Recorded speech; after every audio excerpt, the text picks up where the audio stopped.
Halo Infinite's campaign co-op will not be coming with matchmaking, but Microsoft does have something extremely useful up their sleeves to help you get connected. And Rockstar Games is cleaning up its act. What does this mean for GTA6? We're going to talk about all this stuff and so much more right now on Gaming News Weekly.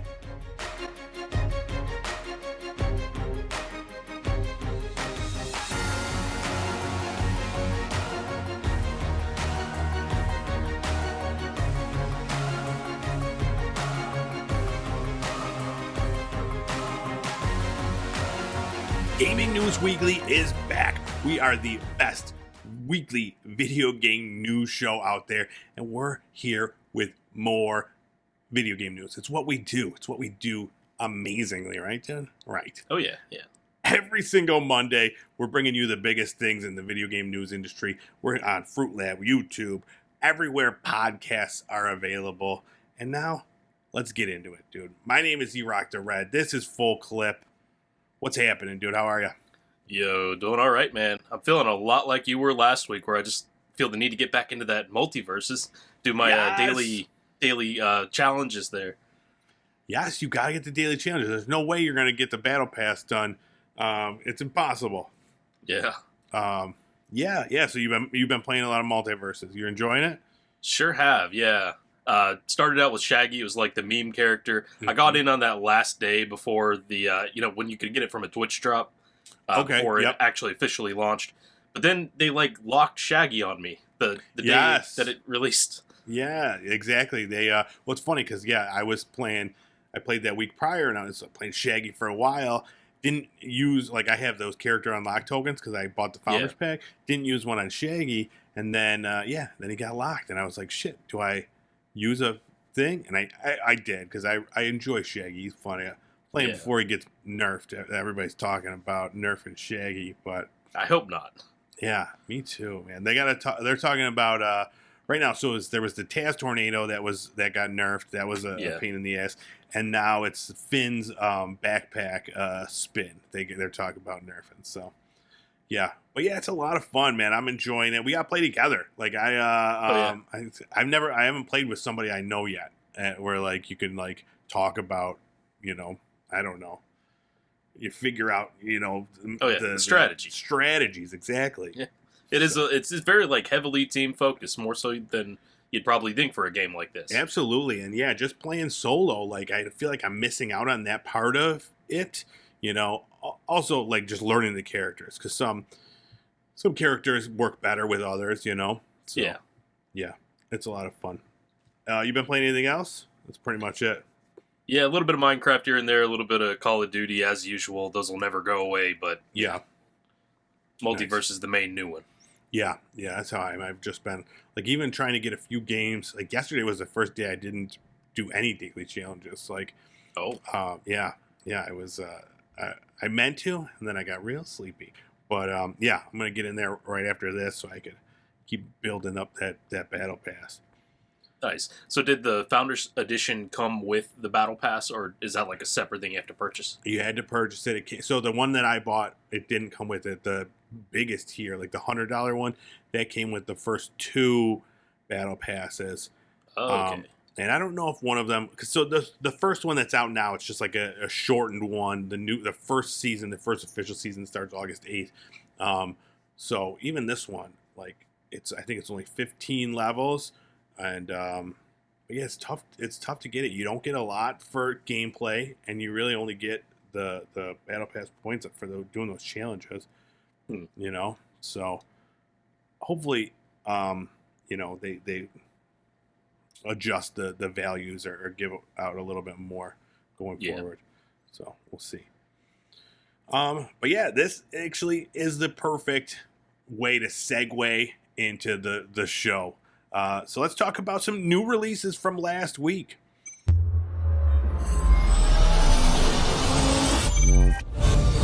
First on the list was Multiversus, out for PC, PS4, PS5, Xbox One, Xbox Series S and X. So, we talked a bunch about it. Right now, it's technically in beta form, but this is the end product.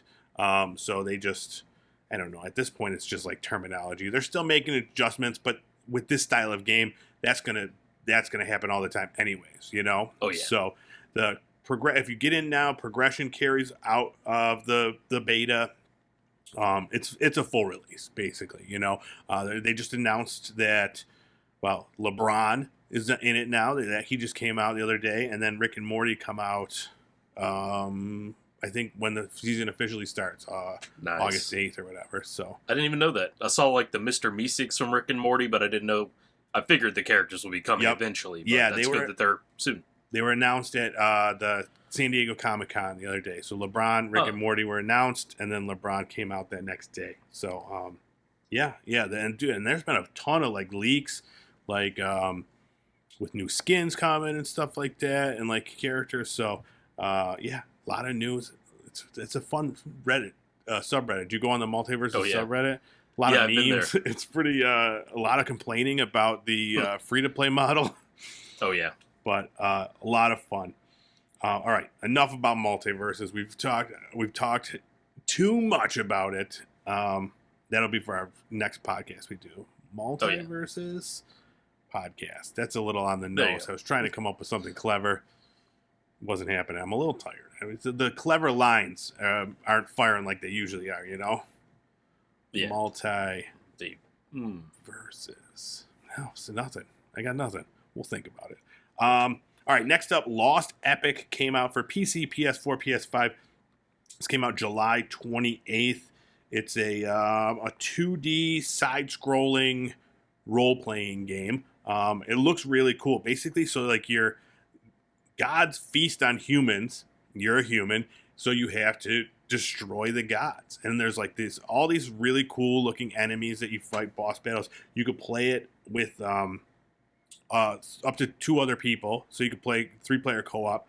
It's got fast-paced battles. It's like a hack and slash type action thing. You could upgrade, like there's like 30 weapons and 100 different talents that you could upgrade for your character. It looks really cool. There hasn't been one of these type of games out in quite a while.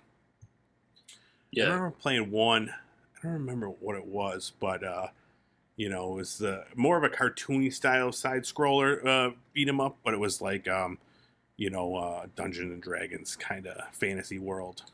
Yeah. This was like very stylish looking, very Japanese inspired. Mm-hmm. Absolutely. Yeah, but I had no idea about this one until I saw it on the list, and it looks very interesting. So I haven't even seen many reviews on it, but I don't know. If you try it, let us know how it is. Next up, Digimon Survive came out for PC, PS4, Xbox One, and Nintendo Switch. Came out July 29th. This is a visual novel and tactical role-playing game set in the world of Digimon. Were you a Digimon guy? Not as much as a Pokemon guy, but I still saw it on TV from time to time. Yeah. It was always like that kind of. Now, Digimon fans, don't get mad at me. I'm just saying how I felt. It was always kind of like that, but we have Pokemon at home type thing, where it was like, always played second fiddle to Pokemon. So, but I know after doing some research on this game, the Digimon fans of the world are hyped. So, this game was announced in 2018. It went through, I think it had like 5 delays throughout the period of time. So like everybody was like, this game's never going to happen. At one point they thought they were going to have to scrap the game entirely and start over because it wasn't to, the director's liking. But very, very interesting. And it's so like the premise is like a bunch of teens are sent to another world, and in this world there are Digimon, and like there's points where you have to do, it's like a survival game. There's points where you're just reading the words like the visual novel, and then there's points where you're battling Digimon. It's got it all, man. It's interesting. It looked like it had some like horror elements to it. It was definitely had a lot of different things going on in the game. It wasn't just like a Pokemon game, it was maybe Pokemon like for grown-ups. Yeah, the dialogue looked like you were basically watching anime. Yeah, exactly. Yeah. So I'd be interested to see how this one does too. Like it's not anything I would normally play, but it was intriguing. I thought it looked interesting. And then last up, Xenoblade Chronicles 3 for the Nintendo Switch came out July 29th. This is an action Japanese role-playing game. This like crazy intense combat system.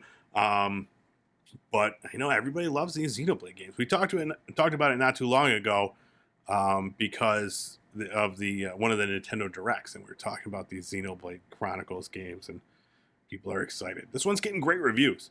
So you play. There's six different playable characters, each with their own like abilities, and from what I'm hearing, the game's like 150 hours to complete.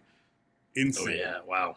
Yeah. Do you think you needed to play Xenoblade Chronicles 1 and 2 to pick up on this one? Or that was one of the reviews I read said that you did not. The story on its own was enjoyable and understandable. So nice. Yeah.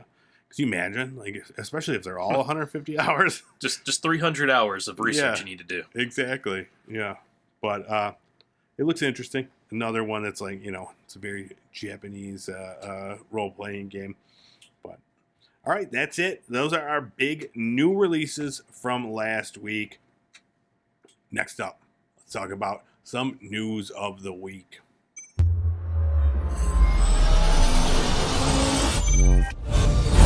The August PlayStation Plus games were announced. We're getting Tony Hawk Pro Skater 1 and 2 for the PS5 and PS4. Yakuza Like a Dragon for the PS5 and PS4. And then Little Nightmares for the PlayStation 4. This is a good month. Those are some good titles coming to the PlayStation Plus. This is for the basic PlayStation Plus, not the premium or extra. These are the monthly ones. So I have the Tony Hawk Pro Skater, but I never upgrade. I never did the upgrade. I think I just have the PS4 one. So this one includes the upgrade. So that's a plus. Yakuza Like a Dragon, I started on Xbox, and I never went back to it. But I think I'd prefer to play it on my PlayStation. That one looks cool. And then Little Nightmares, I do own that one, and I played that a little bit, and it was weird and spooky. Yeah. I've been wanting to play the Tony Hawk's Pro Skater, the remakes, since they were announced, and I've just never had the opportunity to yet. But if it ever comes to Game Pass or something, I'd be happy to play it. Yakuza, I've not played at all, but Little Nightmares, I got started on that. It's not that I didn't want to finish it, it's just there's a lot of games out there. So it is like, it's a little bit like a Limbo and Inside, that side-scrolling thing, except it adds a little bit more dimension. The graphics are really nice on it. Yep. Yeah, I started playing it once because I heard it was creepy, so I started playing it once for October, and I think I only played it for like an hour. Oh, too scared? I don't know what it was. Maybe it might have been too scary. But in addition to this, they also announced that the entirety of the Yakuza series will be available on PlayStation Plus, the premium tiers, extra and then premium, sometime soon. In next month, there's going to be the Yakuza 0, the first one, and then Yakuza 2 will be available to the PlayStation Plus. So you can really get in on that Yakuza. Oh, yeah. I heard great things. I started it on a Game Pass, that Like a Dragon, and it's great. It's really strange. There's a lot of different weird gameplay elements, but it was just one of those where it got buried behind a bunch of other games. So I'm excited to get back to it. You can hunt those trophies now. All right, next up, after a much needed shift in the workplace culture and attitude at Rockstar Games, we kind of find out a little bit of what we can expect with GTA6. So there was an article from Bloomberg by Jason Schreier where he talks about, Rockstar's kind of needed change in mentality, the culture of their workplace, and what is the future of the studio and the games that come out. So it was a great article. I highly recommend anybody go check out the full thing. But basically in it, first he announced that there will be a female protagonist for this Grand Theft Auto, a Latina female, and her story is influenced by Bonnie and Clyde. So right there, I was like, that's pretty cool. I like that. that whole thing. It sounds like a much better story. And then on top of that, they announced that it's going to be just set in Miami and surrounding areas, which initially was supposed to be like a huge worldwide spanning like thing. And they also said that it's likely still at least 2 years away, and that the progress has been extremely slow due to COVID, and now they're trying to, as part of like the change in the workplace, less crunch, less overtime. So, obviously things are going slower. But, yeah, and then the plan is then put out basically a full game, but instead of having this huge game that they want to make right off the bat, kind of keep releasing new segments and new stories and new missions. So, what do you think of this whole thing? A lot to unpack there. There's a lot of interesting things. First of all, like the frat boy culture thing, I just kind of wonder what that means. What was the culture at Rockstar? Because I'd never heard of like a lot of issues like we do with what was it, Blizzard? Yeah. One of those companies. Yep. Every other week they're in the news for this or that that they never should have been doing. Exactly. I've never heard that about Rockstar. I've always thought that Rockstar was sort of above board. Maybe there's a little bit of a cynical, juvenile mindset when it comes to the games, which is probably what makes them interesting to play.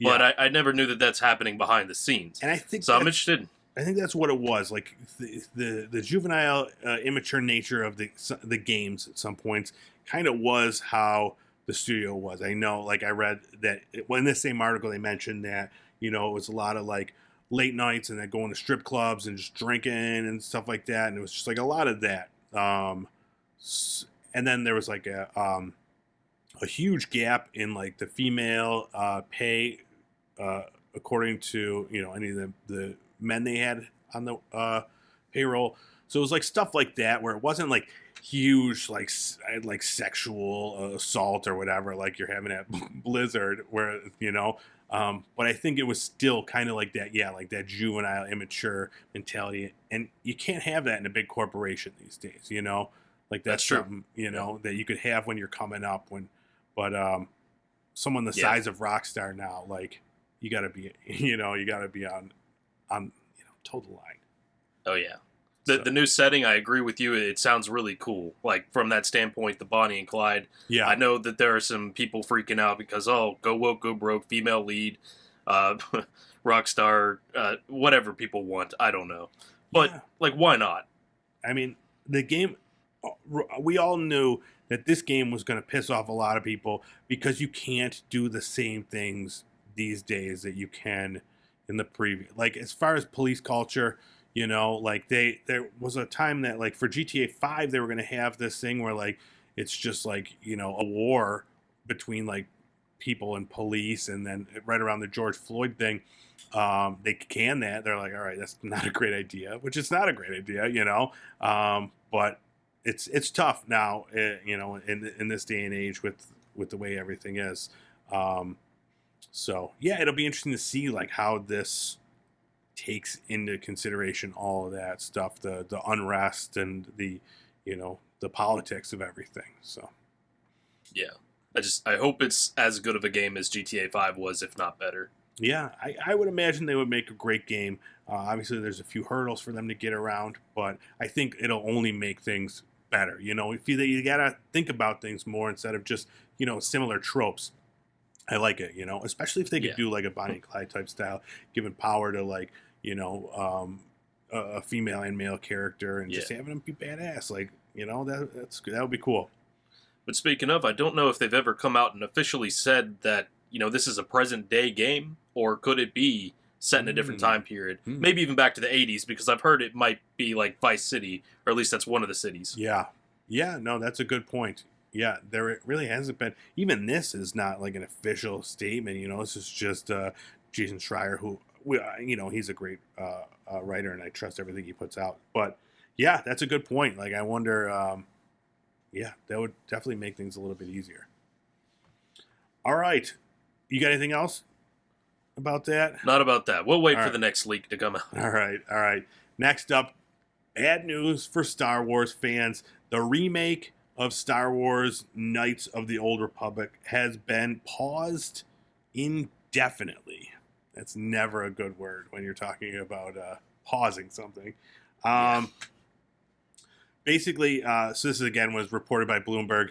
The Texas-based studio Aspire, they've done all the previous like major Star Wars titles, but they recently turned in an internal demo of the game that they've been working on since for 3 years. I think it was they've been going on it, and they've shown it to Lucas Games and Sony, and immediately they were told, "All right, we're pausing this." And on top of that, they fired the art director Brad Prince and the design director Jason Miner right off the bat. They're like, so something.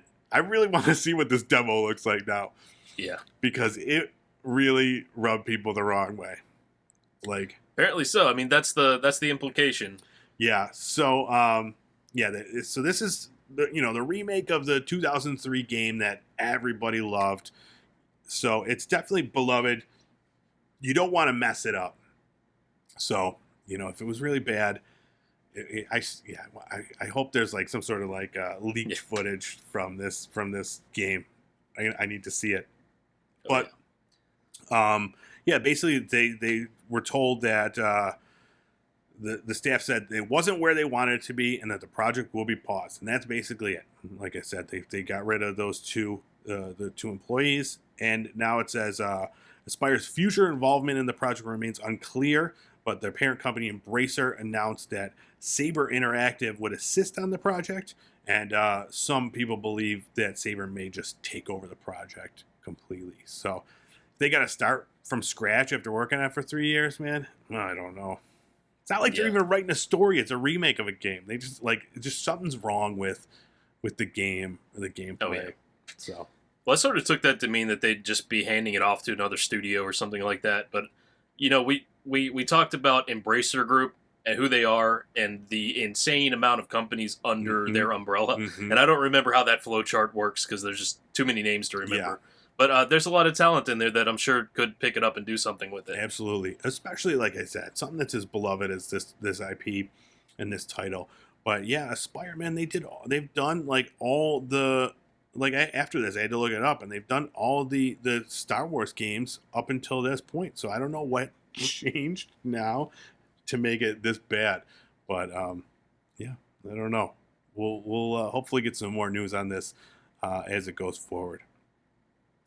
And then another delay, although slightly less delayed, it was announced that the Lord of the Rings Gollum game has been delayed. It was initially supposed to come out September 1st, and they said they got to push it back a few months to polish and improve the final product. So it's kind of a bummer that it's not going to match up anymore with like the Lord of the Rings show comes out September 2nd. So you're going to have Gollum game, the show. People that watch the show are going to be like, man, I wish there was a Lord of the Rings video game I could play. Bam, it worked out perfectly. And now they blew it. Yeah. They blew it. But, like we always say, if you're making the game better, take your time. Yeah. Do it right. Yeah. I mean, because honestly, you can't have it both ways. You either give them the time to finish it or you get an unfinished game. Yeah. Yep. You can't have an unfinished Gollum. Oh, yeah. Then it's just Goll. He just kind of wants the ring. Exactly. Yeah. Just he's stuck as before he becomes Gollum, that weird pre-Hobbit thing. Oh yeah. Yep. Anywho, so yeah, that's no release date yet on that one. Just a few months after September 1st. So hopefully that Lord of the Rings fever is still happening and people get into this Gollum game. I'm not really looking. I love Lord of the Rings stuff, but as soon as I found out this Gollum, and again, Gollum's not one of my favorite characters in the series. And then as soon as I found it was like a stealth-based game, I was like, I don't know. Yeah. I might have to miss this one. All right, next up, some pretty exciting Marvel news. A Black Panther open-world adventure game is rumored to be coming out. So this is by our reporter Jeff Grubb from Giant Bomb. He said that There'll be an open-world single-player game and something of an origin story. It takes place after the previous Black Panther has died, so players must take on the challenge of becoming the new Black Panther. It's very early in development, so no release window was given. So that is really, really cool. It's codenamed Project Rainier. It's coming from EA, one of their studios, Monolith Productions. They did the Shadow, Lord of the Rings Shadow game, Shadow of War, Shadow of Mordor. So, yeah, I'm excited. I know you're not a big Marvel guy, but... oh, yeah. Well, if it's an interesting enough game, then yeah. I'm interested. I mean, like, Spider-Man games are awesome. Yeah, exactly. And this, it's a single player, like, open world game. Like, it could be really fun, especially the Black Panther character is a really cool character. And then, have you seen the Black Panther movie? I haven't yet. So they live in this like an advanced civilization. So they have this type of metal that has all these properties, and they have just super technologically advanced. So to have that translated to the game with like the cool shit that you could get and stuff like that, I think it would be a really, really fun game. I think it's a great character to do it for, and especially you got the new Wakanda Forever movie coming out, or I don't know when it's coming out. It was recently announced. So, yeah, I think it's a great idea. I'm really stoked for it. All right. Sound the alarm. New studio alert. We got another new studio announcement. So Wizard of the Coast, the creators of Dungeons & Dragons and Magic the Gathering, creating another new video game studio called Skeleton Key. Definitely the coolest name for a studio we've heard in a while. Oh, yeah, absolutely. It's the best kind of key. Car key. House key. Nope. Skeleton key. So if car key opens a car and a house key opens a house, does a skeleton key open a skeleton? I think that's the logic. Perfect. I'm glad we got there. So this is a new studio led by Christian Daly. He was from BioWare. He worked on the Dragon Age games. And he's running this studio, and they're going to make AAA games. He said, I'm excited to be starting this new adventure with the company that has created so many of my favorite toys and games growing up. Hasbro and Wizards of the Coast have been a huge influence on me. Their brands have inspired my pursuit of a lifelong career in video games. We're looking forward to growing our studio team with more talented creators who share our passion. Excited? I haven't played enough of these games like under their umbrella to know, but I did see mixed results on this. Some people are saying that the last game that came out under them was not very good, so they're very, very skeptical until they actually see something that's produced here. Other people were psyched because they love Dragon Age. Yep.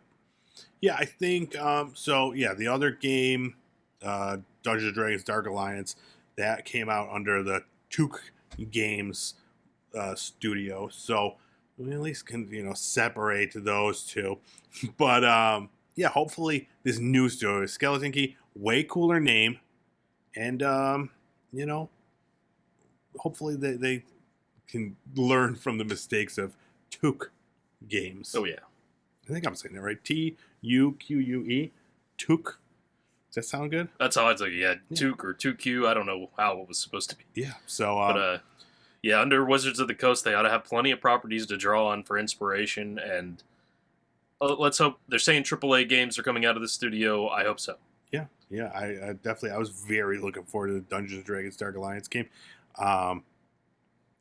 Because I'm a big D&D fan, so we just started a new campaign, my friends and I, and I'm playing a bard. My first time ever playing a bard, and nice. He is he believes he's the long lost half brother of Terry Bollea, otherwise known as Hulk Hogan.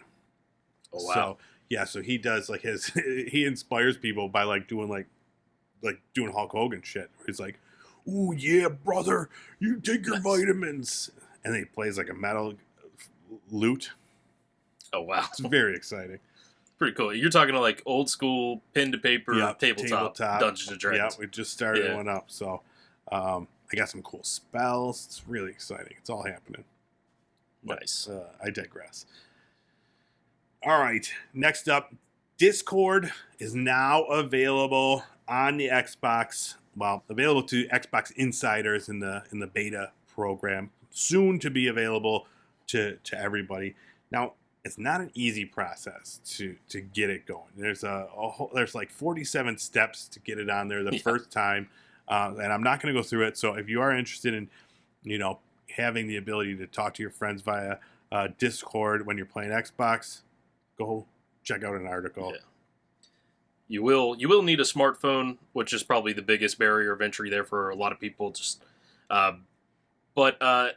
This is like essential, unfortunately, and it became very, very apparent to me just a few days ago because I wanted to play Multiversus, which is a cross-platform game that has 0 voice chat in the game. So in order to play with my wife in the other room, because we don't want to have the delay or have to yell back and forth, we had to call each other on the phone like cavemen. Yep. So if unfortunately she was on PS4 and not in the Xbox Insider program, but if the PlayStation 4 eventually adopts this, that's going to be great. But people with Xbox, if they're able to use that, they could just be talking to their PC friends. Hopefully PlayStation will adopt it and we'll have complete crossplay voice. Yeah, so PlayStation, maybe about a year ago, they announced that they were working with Discord, bought a lot of shares, so they own a huge part of Discord. Sony does. So it was a shock to a lot of people that Xbox was the first console to have this built available for the thing. So I don't know what PlayStation's doing. I'm hoping that they're working on a more like an actual like in-system way to do it, where you don't need to bypass from your smartphone to this and then back out or whatever. So I expect it to be coming, but yeah, same thing. Like I was playing a game on my PlayStation, friend was playing on Xbox, and the games have the ability to play together, but not all of them have the ability to talk to one another. So yeah, we actually what did we do? I think it was I just threw the phone. I think we just did like a phone call or whatever. Like we didn't even set up like a Discord. It was like, let's just do that as old school. And then at one point, like because he also has a PlayStation, so he just turned on his PlayStation and played like that because it wasn't a game where he needed the audio from the game. I don't even remember what we were playing. Anyways, it's gonna be so much better when this finally comes out. Already, Xbox is telling people to utilize it for one particular thing. Halo Infinite, the campaign multiplayer beta, is live right now, and it is missing online matchmaking. So now this wasn't a big thing for me. I don't play games with strangers really ever. So for me, I was like, why would you want to play a campaign with just like a random person? But people want that. A lot of people, do need to that. Yeah. And they're not afraid to talk to people like I am. But like this isn't great for like introverted, socially awkward people. Exactly. Yes. So now that basically they just said go on Discord and like find people that way. Like, it's kind of a bummer that they're not. So it's not going to be in the beta, and it's not going to be in the final product of the thing. It's only right now you could only play like if someone's on your like friends list and you indirectly invite them to play the game. Which like again, that's how I would do it. But yeah, you can't just search for someone to play with.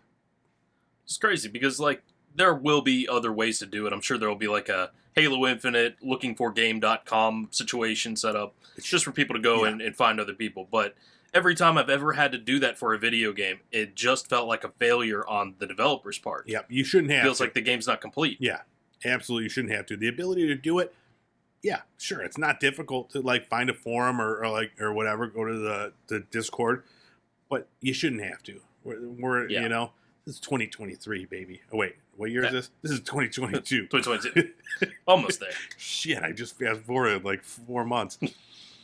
Yeah, so that is what it is, dude.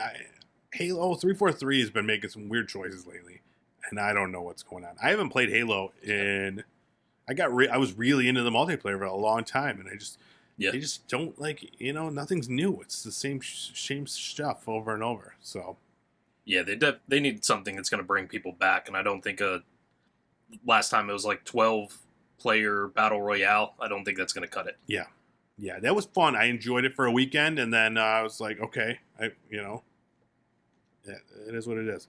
So next up, a new game announcement, a game called Glacier. We saw a trailer for this, and it reminded me of remember Echo the Dolphin, but just like on crack. Yeah. Just like a cracked out version of Echo the Dolphin where you play as some sort of weird bird dinosaur creature. Yeah, it reminded me a little bit of Monster Hunter in the way that you're like dodging, rolling against the huge beasts. Yeah, except completely underwater in this post-human era of Earth, I guess. 65 million years in the future, and swimming water dino birds exist. Yeah, definitely looked unique. Yeah, absolutely. Like, it seems really cool. There's like real-time dynamic combat that combines melee and ranged attacks with special abilities. I want to know what the special abilities are going to be. It's the power with the two-eye avian and dinosaur bloodlines. You can harness their ability to control heat and cold. What? No one told me that. Looks amazing, though. Did you know you control heat and cold with their avian and dinosaur bloodlines? Oh, yeah? What? Yeah. The biggest issue I have with this game, PC only right now. Oh, yeah. Yeah. But it looks really cool. So when you get it, I look forward to watching your bird dino swim around. And I have the power to control heat and cold. Yeah, that's my biggest problem. There's no wind. Yeah, no wind underwater. No wind control. Yeah. Oh, there's no wind underwater. What do you need the wind ability for? I know what your biggest problem is. You can't mate these dinosaur bird creatures with other dinosaur bird creatures. That's true. And then last up, just like a little thing. I figured you wanted to talk about this. Refund Me If You Can. Oh, yeah. Talk about this. This was very interesting. Yeah, so now and then things pop up about Steam's refund policy because it works for some people, it doesn't work for other people. I heard stories of like Microsoft Flight Simulator takes so long to download that you couldn't even refund it. So you might end up with like I think that was a $60 game, I'm not sure. You might spend a lot of money on a game and it doesn't even run on your system and you don't have time to refund it because of things like that. But then you add smaller indie titles that may just cost a few dollars that definitely weren't meant to last forever. And if it's under 2 hours, people could beat the game and immediately refund it. There were, positive reviews left on games by people who loved it, but they were under that 2-hour mark so they could refund it. So currently, as long as you are within 14 days of purchase and under 2 hours of gameplay, you can return the game. So this developer has created a game called Refund Me If You Can. And you're tromping through the sewer, you're pursued by a monster, you have to figure out how to escape. And it's, supposed to take right around 2 hours. So there's a bit of an honor system there where, if you don't beat the game, you could be watching the clock and return it.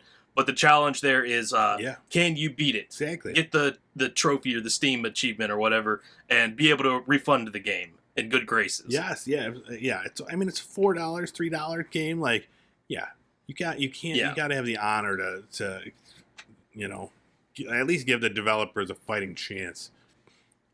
But it was a very interesting idea.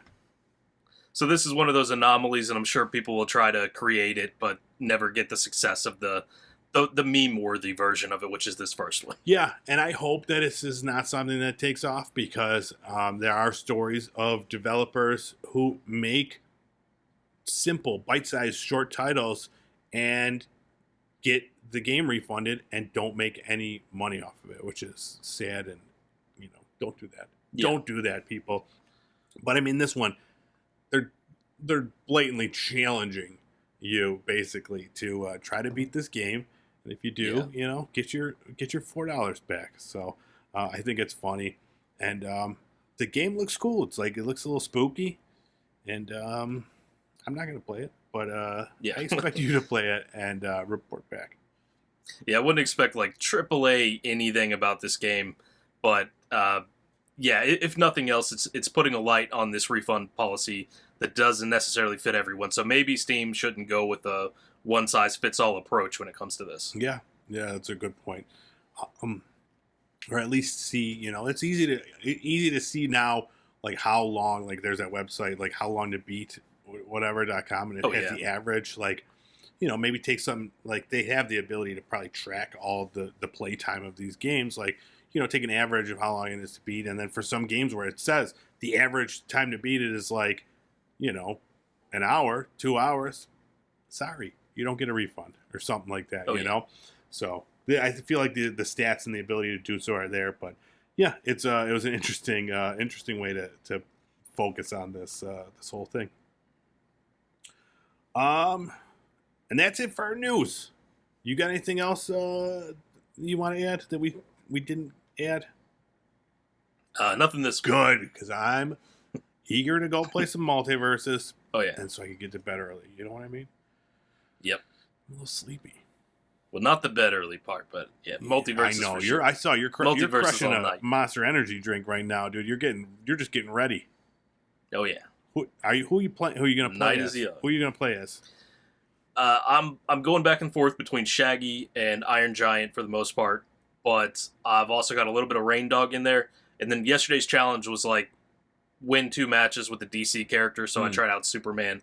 Not real big on Superman. I tried Superman too. I could not do it. My favorite DC character is Harley. I think Harley Quinn is really good. She's kind of similar to her style is. I found it was really similar to like Shaggy's style. So yeah, check her out.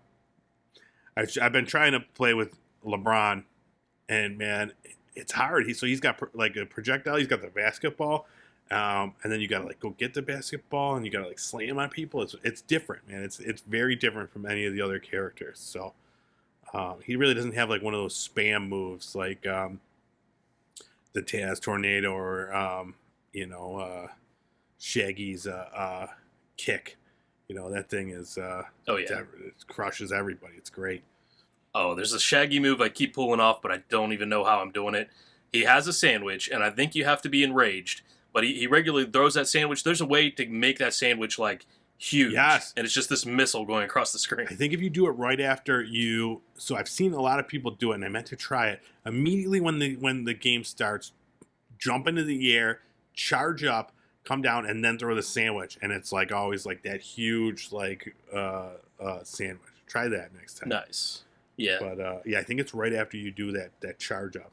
But see, we can talk about Multiverses all the time. We're saving it for multi purses. No, that doesn't work either.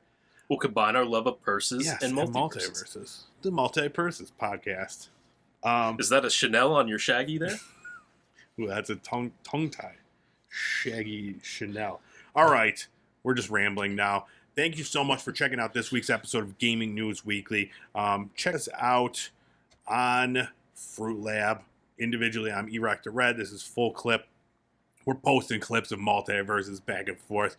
But yeah, check that out. Check us out there. Check out Gaming News Weekly there as well. Also on YouTube at Pop Culture Playground. And anywhere podcasts are available. If you get it from Apple Podcasts or Spotify, please give us a 5-star review and leave us a little word of wisdom. And then, what else? Game Facts, full clips, YouTube page. Go check that out. GAMEFAX. Lots of interesting things you could learn there. And see more sweet gameplay. I think that's it. And we're on TikTok now. Go check us out on TikTok. Yeah. We're building a huge following there, and pretty soon we're going to be the I don't know, big TikTok people, but we're going to be amazing. Yeah, George the Monkey. We're going to be George the Monkey. We're going to be the new George the Monkey. All right, thanks so much for watching. We'll see you next week. Bye bye.